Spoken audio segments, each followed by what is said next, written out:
Hey guys, so today I'm going to be reading my college supplemental essays. So I'm just going to tell you which one it was for, tell you what the prompt was, and then once I read all of them, I'm going to give you like a couple like general tips or like things that I would have found helpful when I was writing them at the end. Okay, here we go. First one was Scripps. And why have you chosen to apply to Scripps College? I have chosen to apply to Scripps for several reasons, but first and foremost, I believe a women's college is the right fit for me.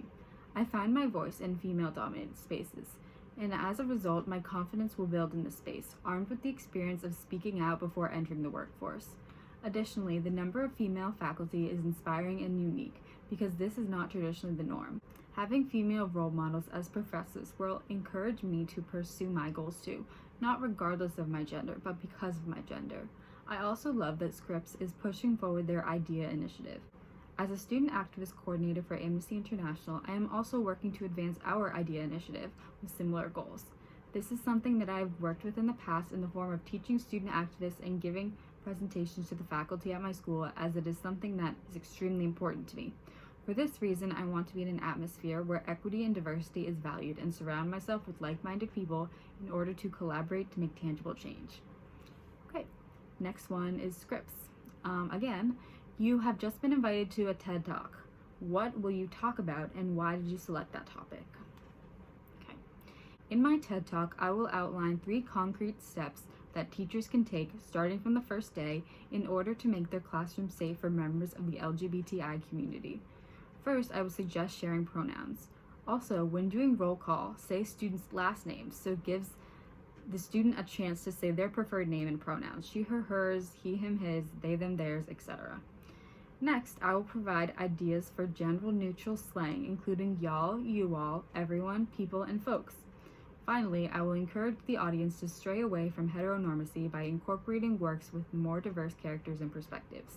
For my speech, I will draw from my own experiences and my work as a student activist coordinator with the human rights organization Amnesty International and their IDEA Inclusion, Diversity, Equity, Accessibility initiative. My ultimate goal is to make students feel safe at school, because school is a place for everyone, and it is largely the role of the teacher to set the tone. I chose this topic because this community is at a particular risk for alienation in the classroom. LGBTI students are twice as likely to be pushed, shoved, kicked, or otherwise physically assaulted at school, which is unacceptable.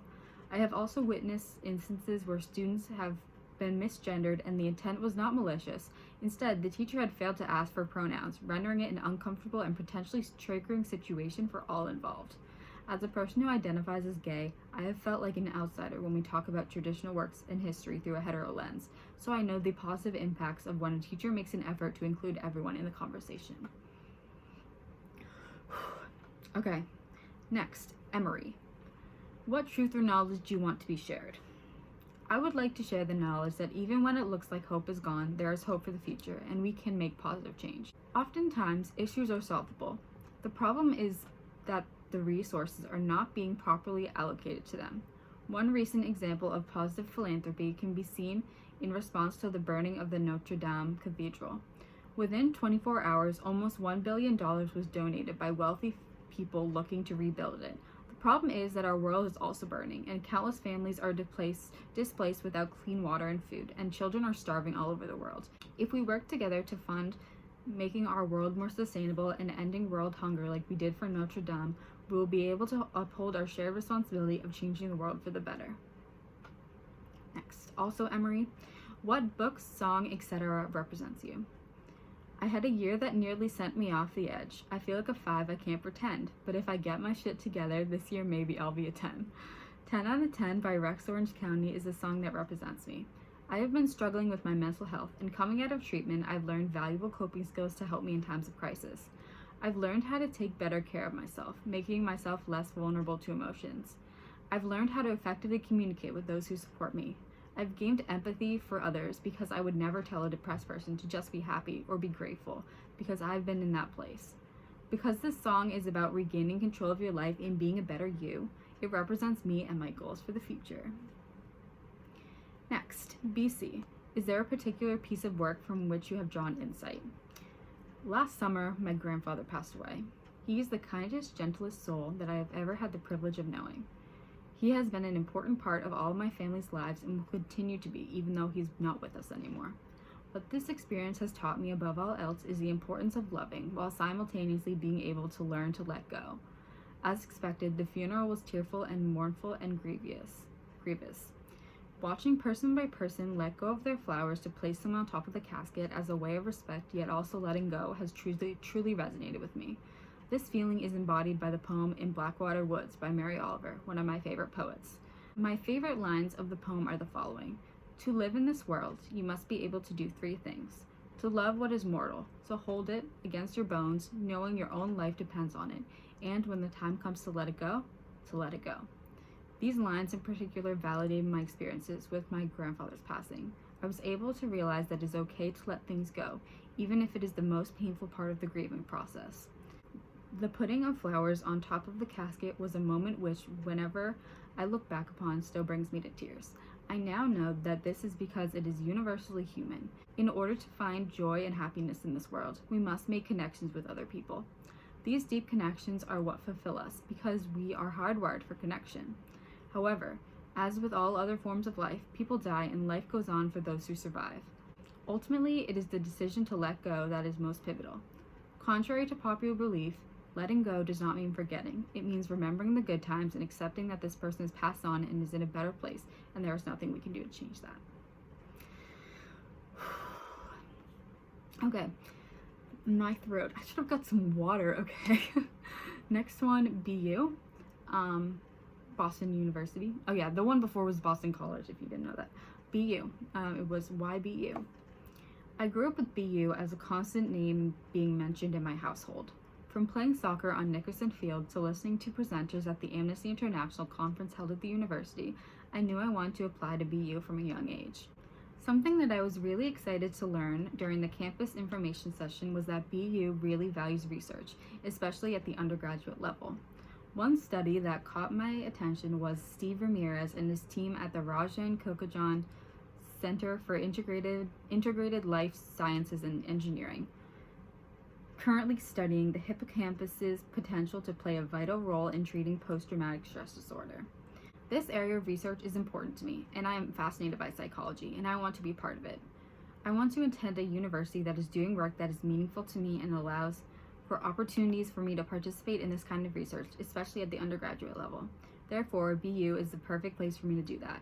For this reason, I want to pursue a degree from the Department of Psychological and Brain Sciences, where I can dive further into psychology than I am able to in my AP psychology class this year. I am excited at the possibility of taking courses in psychology and criminal justice along with racism, sexism, and prejudice. Next one is NYU. Why NYU?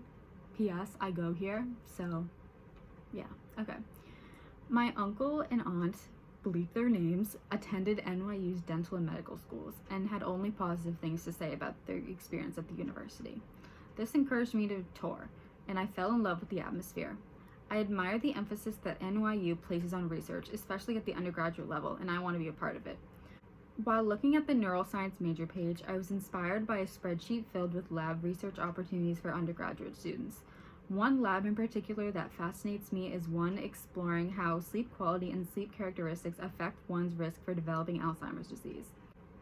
Alzheimer's research is something that is important to me because my grandmother has dementia. As her case worsened and her state deteriorated over the past few years, I've seen the devastating impacts that it has on individuals and families alike. This personal experience spurred me to action in being curious about the disease and wanting to contribute to the discovery of the cure. For this reason, I want to participate in Alzheimer's research at NYU, where brilliant scientists are learning more and more every day and becoming closer to a cure one experiment at a time. Additionally, when I toured, it was great to hear that many NYU students double major, and most students single minor, double minor, or even triple minor. Many other schools do not encourage the level of diversity of learning that NYU does, which is appealing to me due to my interconnected academic interests. I want to pursue a degree in language and mind, a unique major that particularly struck my interest due to its interdisciplinary nature. Particularly, I plan to pursue research to study the linguistic ramifications of Alzheimer's and use this information to diagnose the disease earlier. My second choice in terms of programs is completing the liberal core and attending the Florence campus. I traveled to Italy last year and I absolutely loved it. I could spend hours upon end in museums looking at art or walking around the city, absorbing the history.